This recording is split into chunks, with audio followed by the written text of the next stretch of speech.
안녕하세요. 뜨는 아침 묵상 배영호 목사입니다. 여러분, 우리가 사순절 두 번째 주간을 보내고 있는데요.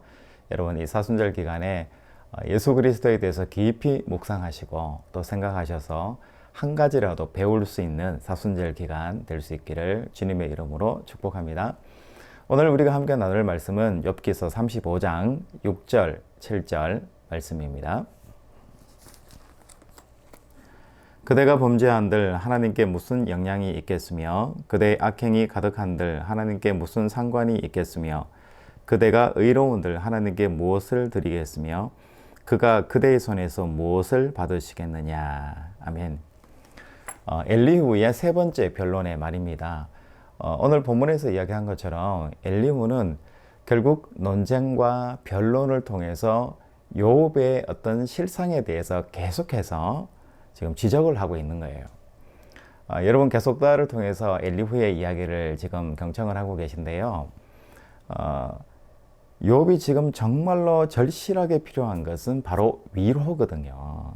이 상황에 대해서 어떻게든지 좀 위로받고 싶고 그 위로를 통해서 뭔가 이해하고 자기 삶에 대해서 다시 한번 반추하고 싶은 그런 마음이 큰데 엘리후는 계속해서 이야기합니다.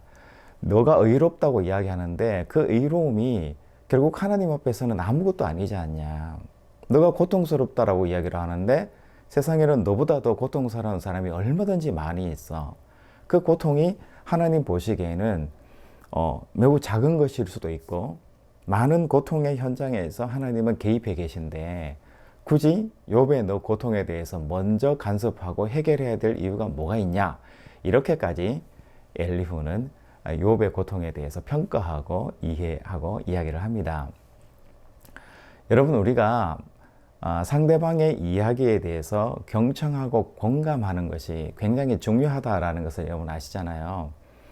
인간관계뿐만 아니라 부부관계에 있어서도 가장 중요한 것이 무엇일까 그랬을 때 바로 경청, 바로 공감을 이야기하는 거예요. 그런데 여러분, 이 경청하고 공감하는 것이 쉬운 거는 아니에요. 서로 굉장히 좀 수준이 다르다라고 이렇게 할 때 상대방의 이야기를 할 때 무슨 이야기인지 몰라요. 그렇지 않습니까? 여러분, TV에서도 시사적인 내용들 나올 때 정치적으로 이렇고 문화적으로 이렇고 경제적으로 이렇고 뭐 숫자가 얼마가 되니까 0. 몇 퍼센트 포인트가 어떻게 되고 뭐 대출이 어떻게 되고 뭐 이런 이야기를 하면 사실 우리는 그 용어들이 너무 생소해 가지고 저게 무슨 말인지 사실은 잘 몰라요. 그리고 이제 TV 평론가들이 이야기하기를 사람들이 알아듣는 그 수준이 TV에서 이야기하면 한 20% 정도는 알아듣고 가장 정확하게 알아듣는 사람은 불과 5%도 안 된다. 이렇게 이야기하시는 분들도 계시더라고요. 그러면 뉴스를 왜 할까? 좀 더 쉽게 리얼하게 이야기하는 것이 맞지 않나? 그렇게 생각해서 요즘 뭐 다양하게 유튜브나 이런 것들을 통해서도 다시 재해석하고 리뷰하고 하는 프로그램들도 굉장히 많아진 것 같아요. 어쨌든 욥의 고통에 대해서 이 엘리후는 마지막까지 평가하고 논쟁해요. 그리고 너가 왜 그렇게 하나님 앞에 죄를 짓느냐? 너는 하나님 앞에 왜 그런 모습으로 써야 되는가 하고 지적해요. 이런 태도에 대해서 욥은 이야기를 하잖아요. 나를 좀 불쌍히 여겨달라고. 나를 점정으로 좀 긍휼히 여겨달라고. 내 입장에서 이야기를 해달라고 엘리후에게 요청하는 그런 장면을 말씀에서 보게 돼요. 여러분, 이 경청이라는 것이 참 어렵지만 우리 삶의 자리에서 꼭 필요한 부분이 아닌가라는 생각이 들어요. 여러분, 두 사람의 이야기가 만나는 접점이 있다라는 생각이 들어요. 크게 두 부류로 나눌 수가 있는데 첫 번째 부류는 나를 중심으로 해서 대화하는 방식이고요. 경청하는 방식입니다. 그러니까 나를 중심으로 해서 경청한다는 것은 내가 중심이 돼가지고 내가 고통을 느껴보고 내가 삶의 많은 순환들을 경험해보고 내가 먼저 이익을 취해보고 내가 먼저 탐욕도 부려보고 욕심도 부려보고 내가 고통도 당해보고 내가 수많은 사람들도 만나보고 경험해보고 힘든 일도 겪어보고 내가 두드려 맞기도 하고 내가 어려운 일에 처하기도 하고 내가 극진한 어떤 그런 극단적인 상황에도 한번 가보고 이런 수많은 경험들을 통해서 인간이 무엇인가, 내가 어떤 존재인가를 알았을 때, 아, 남도 이렇게 하는 것을 원하는 거고, 남이 무엇을 원하고 남이 무엇을 원하는지 알게 된다라는 거죠. 그래서 나 중심적으로 먼저 해석을 하는 것이 중요하다라고 생각하는 입장이 있어요. 또 한 가지는 수혜자 입장에서 생각하는 사고입니다. 그거는 상대방의 입장에서 이해하는 거예요. 우리가 이야기하는 공감, 여러분들이 알고 있는 understand, 상대방의 신발을 신어보고 상대방의 입장에서 내가 생각하고 말하는 방식을 배우고 훈련하는 거예요. 그래서 어떤 문제가 생겼을 때 내가 이런 말을 할 때 상대방은 어떤 생각을 할까? 내가 이렇게 도와줄 때 상대방은 좋아할까? 어떨까? 라는 생각을 많이 하게 되는 거죠.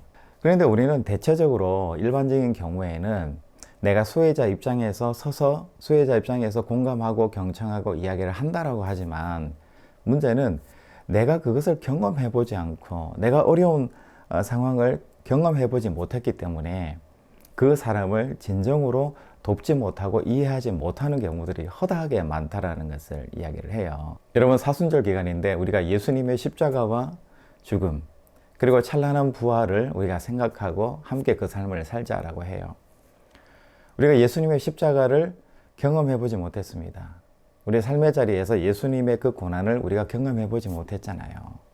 예수님께서 걸어가신 그 길을 우리가 걸어가지 않는 이상 우리가 예수님을 위로하고 예수님에 대해서 눈물을 흘리는 것이 우리에게는 위선이 되고 교만이 되고 가식이 될 수밖에 없다라는 것은 오늘 욥은 우리에게 이야기해 주는 것 같아요.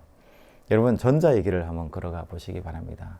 내가 삶의 자리에서 수많은 사람들과 접촉점을 가지고 만나보시고 들어보시고 경험해보시고 체험해보시고 그리고 상대방은 이럴 때 어떤 기분이겠구나, 상대방은 이 고통에 대해서 어떤 생각을 가지겠구나 라는 것을 여러분 알게 된다면 상대방에 대해서 훨씬 더 좋은 위로와 공감과 아름다운 연대를 해 나갈 수 있는 그런 우리 자신들이 되지 않을까라는 생각이 듭니다. 여러분, 내가 고통을 경험해 보지 못했잖아요. 그럼 상대방을 위로하기가 참 어렵습니다. 그래서 우리는 어떤 어려운 상황을 겪었을 때 내가 어떤 자세를 취해야 되는지 전혀 경험하지 못하고 모르는 거예요. 그렇기 때문에 어려워지고 관계가 어려워지기도 한다는 것을 우리가 알고 있지 않습니까?